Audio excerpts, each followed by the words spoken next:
And I want to say like why I stayed silent. Like most people because of the shame. At the time I thought it was my fault, and because of the person who violated me, I just didn't know what to do?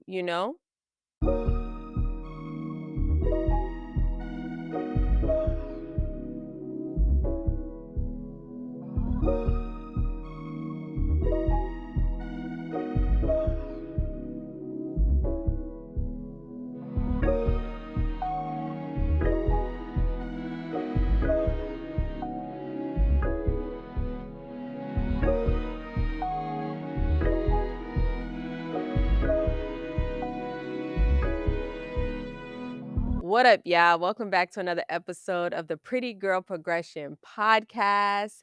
I am your girl, Sherelle.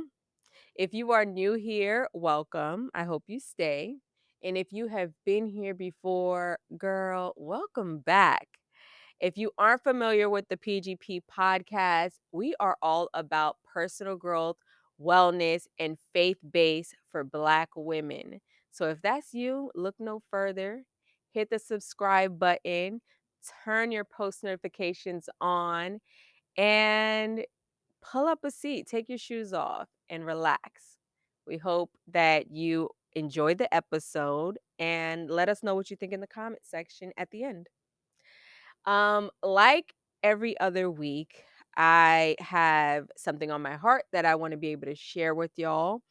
And this episode is about family secrets. Dun dun dun. Just a little disclaimer. I This is going to be a serious conversation that I'm having for the first time publicly. So I just want to say if you see me smiling or like laughing and getting a little quirky, that is just like almost my trauma response. I've learned that through therapy that yeah, it's just my trauma response. I by no means think it's like funny, and I take what I'm going to say very seriously and share, and I pray that what I'm going to say will release anyone else who is going through what I've been through and help them in any way. So let's just get into it. Because we're talking about family secrets, I want to get a little bit more specific, which is sexual abuse within the family. I am a product of being sexually abused when I was in seventh grade by a family member. And it went on until I was almost in ninth grade. And I just kind of want to share my experience, what I've learned, and also how I can give you maybe tools or support for what you may have experienced, or if you know somebody who's also experienced or has experienced, not necessarily you, but has experienced sexual abuse. So let's just start with being in seventh grade and it being my first experience with sexual abuse by a family member. Um, all I can say is that I was in shock. It happened to me every time that I was sleeping. Obviously I was awake, but because I was so petrified and scared, continued to pretend like I was sleeping. I was molested.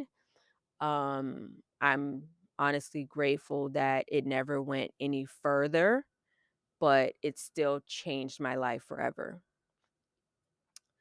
So, I wanna be clear, molestation and I don't even know if you can say it on, like, socials, but rape are obviously 2 different things. Molestation can be anything from touching, groping, um, things of that nature, and then obviously rape is penetration and different type of violent sexual acts. So, I did not come clean to my family until I was in 10th grade, which started because I had a boyfriend at the time who was sharing his story with me that he was molested by his stepbrother, violently, actually.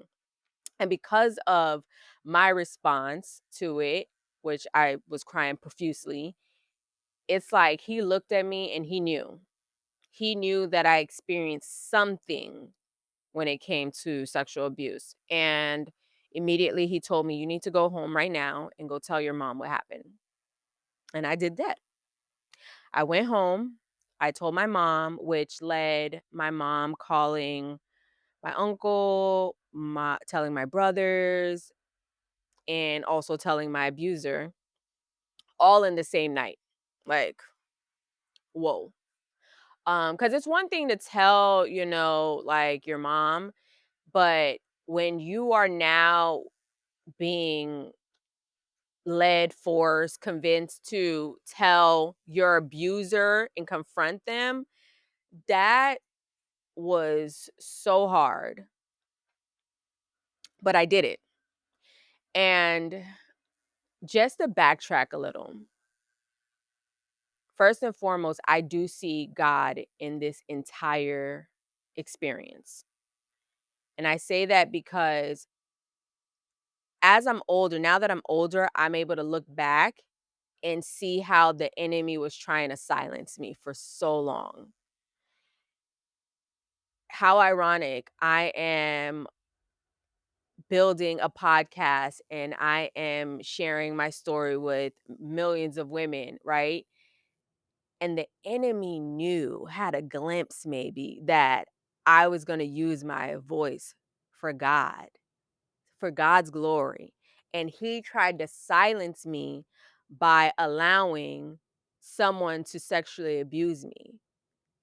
I went years without saying anything, crying, always in darkness, always feeling alone, always feeling heavy. And because I'm older and thankfully I went to therapy and I'm still like growing through this experience, I see God in this situation still. I'm not mad. I'm using it to empower me and to bring awareness. So if you are actually experiencing sexual abuse or have, say something. Tell someone and do not feel like it's your fault because it's not. Whatever that person did to you, they were going through their own turmoil, trauma, sickness, and they will be dealt with however they are dealt with. But as far as you can only control what you can control. And I, first and foremost, I empathize, I sympathize with you. And I wish I could just hug every single person and tell every single person, like, you will be okay.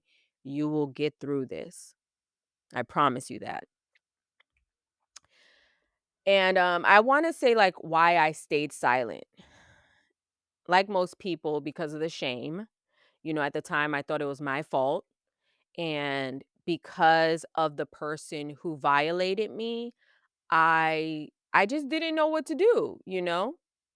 This person would tell me that they're supposed to do this to me, only they could do this to me, to not tell anybody, and I believed that person at that time, for a long time, actually. And, I really just stayed silent for the fear of it. The fear paralyzed me, like, no end. Like, I can't even describe it. It's like if you know, you know, but if you don't know, it just feels like you just feel helpless, and I just felt helpless. Um, the manipulation was definitely real because this person was family.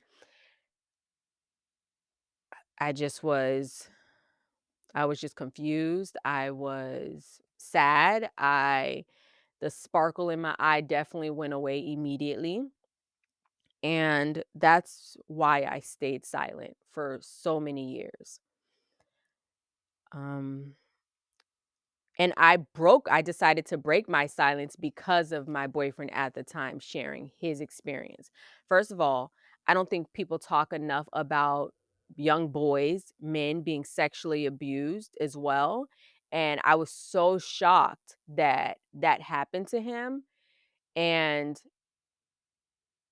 this is one of the reasons why I say I see God in everything that I've experienced, because who would have thought that my boyfriend at the time was getting molested by his stepbrother? Like, who would have you just don't think about that, that wasn't a conversation when I was younger.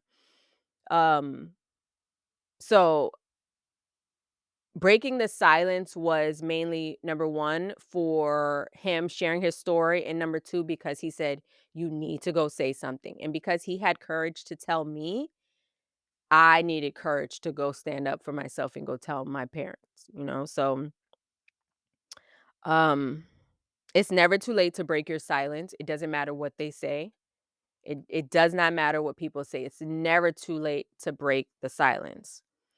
And when it comes to healing, what it looks like is speaking your truth, confronting your abuser, and getting therapy.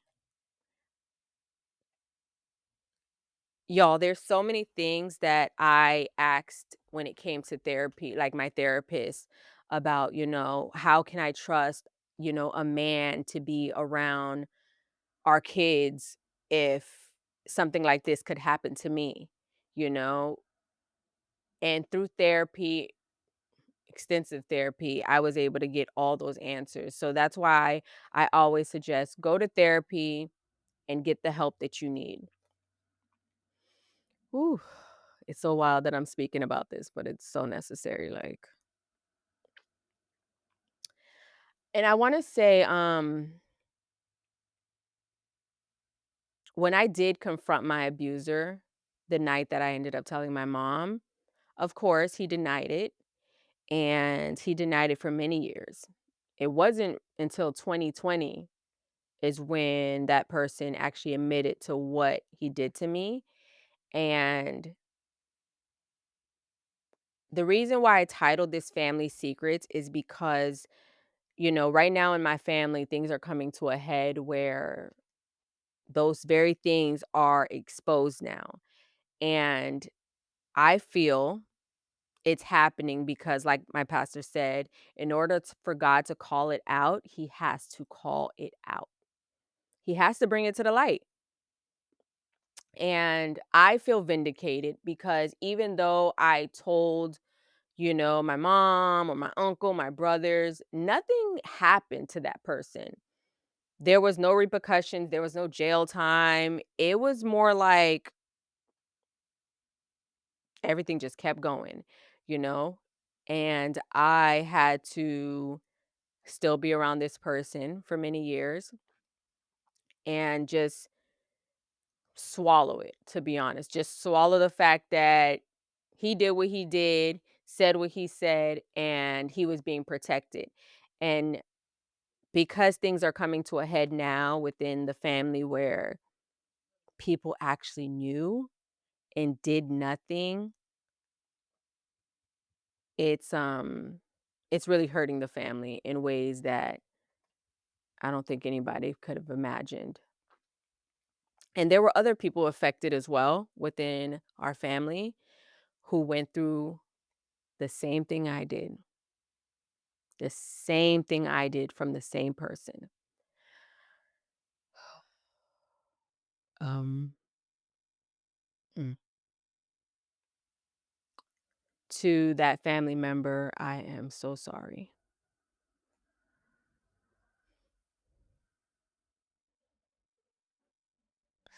Um,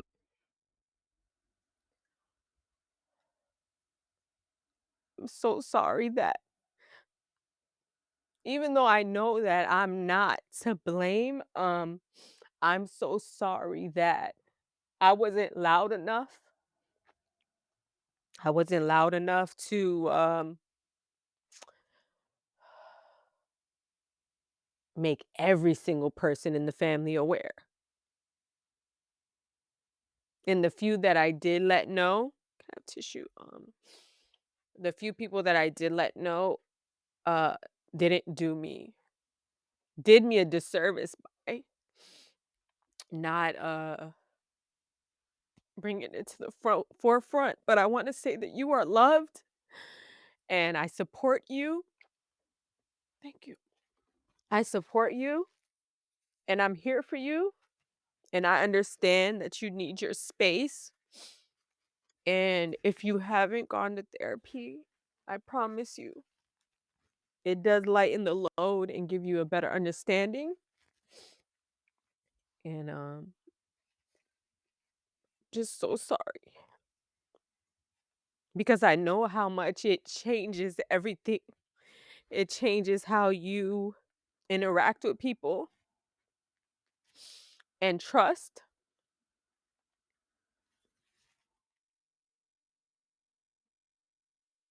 Whew.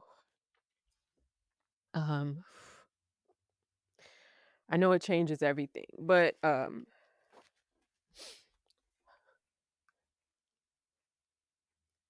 there are people who will support you, and, I'm gonna put even in my show notes different ways that you can get the help that you need, and this is so hard to express, but to the people who have never experienced this, create a safe space for those who've been affected. Remember that it's not about you, so don't make it about you. And when I say that, I'm saying that because it's so easy to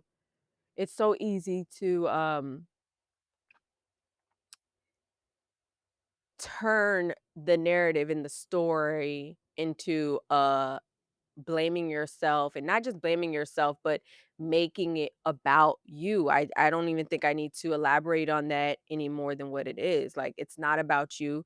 The person who is affected just needs all the love and all the support and all of your patience and your trust, because this is not something that, you know, is easy to talk about. For me,